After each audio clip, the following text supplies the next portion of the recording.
Hello and welcome to my channel.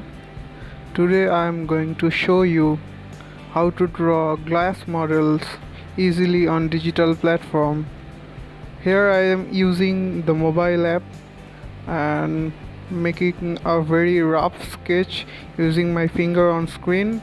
It will be very frictious and I know the figure won't look so much appealing to the eye, but with this process you may get help about how to draw glass models look realistic. Actually, the thing is, I have seen beginners and illustrators or painters who are doing their work pretty good, and they are far better than me in every aspects. But about some exceptional things like smoke, glass and others, they have some sort of discomfort to go about it. So I decided to share what I found out over time about making these glassy things, and I am beginning with a circular piece because glass models are usually aesthetic and curvy. So if you are habituated with drawing the circular pieces, it will be easy if you just put a little bit of intuition with it to draw any kind of models. Here I used two spheres, and one for hazy or thick glass and another for transparent one. I used two concentric circles here for specific purpose to each model, and as you can see I have chosen a color which is near a very dark tone of green.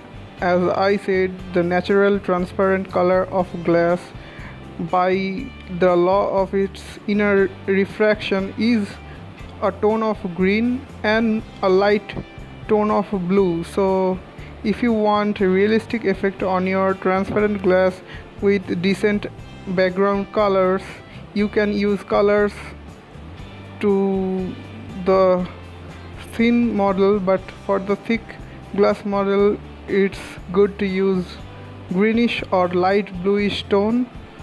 And as you saw, I just drew the dark area of the model because I used the lighting from above, and just opposite to the dark area I used the highlighting area of the model, which is reflecting light from its surface. And smudge tool is very essential to draw any kind of glass models, especially the thick one.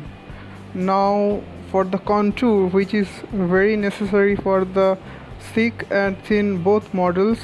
For the contour of the thick model I used a very light tone of the same green color.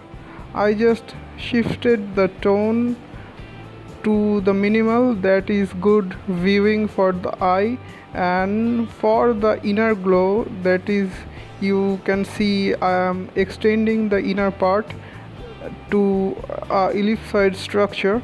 For this inner glow section I used furthermore light sections of green, and while making the ellipsoid I will leave here some fringes, which is merely out of my observations of the models previously. You can see I left some fringes which will give it a more realistic feel, and then I should smudge the contour of the dark shadow also. And it's not up to the mark, and I am carving the contour a bit more according to the shape. Now my piece is almost complete. As you can see, it's a very rough sketch, but I just wanted to give you the idea if you can benefit from it.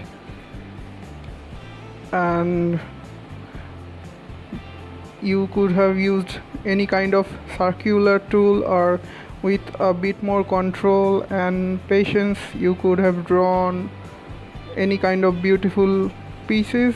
Now for the dark shades or darker areas of the transparent glass model is tricky. Here I just use bits and pieces of the same color I used for the thick one, but I just intentionally left the area which is demarking the darker portion, because when I smudge them they will give the feel that this model is really transparent.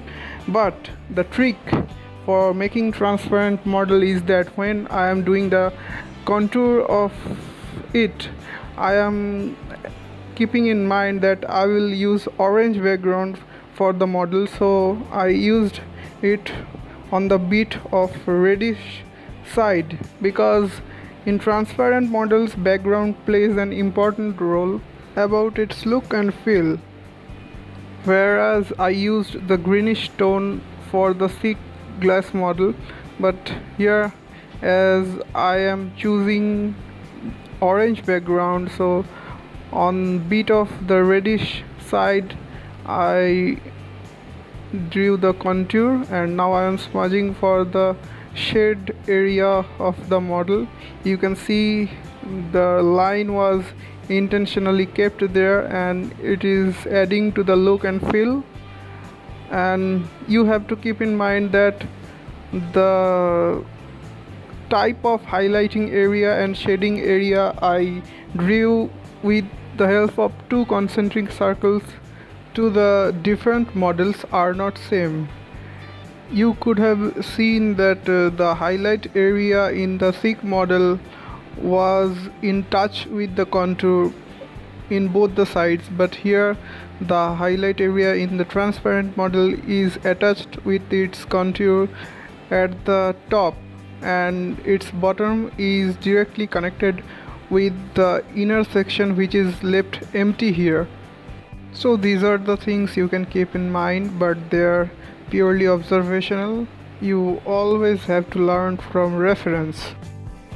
For the transparent model, I am not smudging the highlight area because I want to give it a sharp look, which actually should be for this type of models. And now I am carving the background. For what? Because a transparent model will always act like a lens, and for the lens the background image is carved.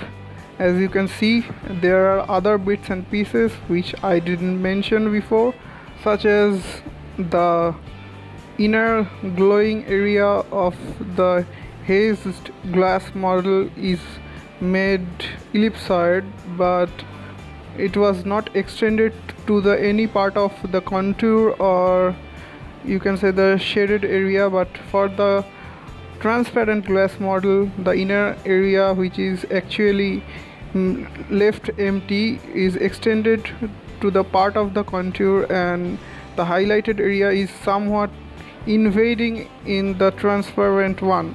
And I used some reflections there. You can use double reflections as per your choice. Now I am drawing the shadow area of the two models.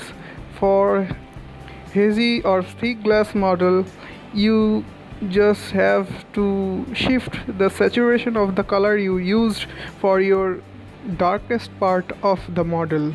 You may or may not use any focus line, which is, as I said earlier, that a glass model always act as a lens. A hazy lens often give out a point of focus as a bright part. You may or may not use it because thick models often don't give one, but if you use, then you must smudge it to a good smoothness, which I am doing here, and it will take some time. And what I was saying, that if you just observe the video a bit carefully, then you could see that the construct was more or less same for both the models, but there were some slight differences that made them into two different things altogether. And you see that the contour portion of the transparent models is much thinner than the hazy or thick one. Actually, I should have made them much thinner than that also, but as I am doing a very rough sketch here, so it's okay, I guess. Now here is another tricky part, that is making the shadow of a transparent model. First I used the color which I used for the contour for developing the halo effect it gives naturally, and for the inner portion I will just use a deeper shade of the background it is on. You can see I applied it there, and then I will smudge the inner portion with the contour, and here I am applying the focal glow of the shade. You can avoid it, but I will recommend to use, as it is a transparent model and it will eventually give some inner glow and look much real than not using it. And now I will finish off the outer surface of the shade by using a further dark tone of the color I used for his middle portion, and I will fill the smudged area. I will again smudge it with the inner portion, and this will somewhat give it the look of the halo that a transparent model creates. As you saw that I didn't use any tool, or I didn't drew it with much care, but the main effect of the two glass models as they should be is in front of you. In the comment section below you can suggest something that will help me grow further, or you can always say how much you have improved. Thanks for watching. Bye for now.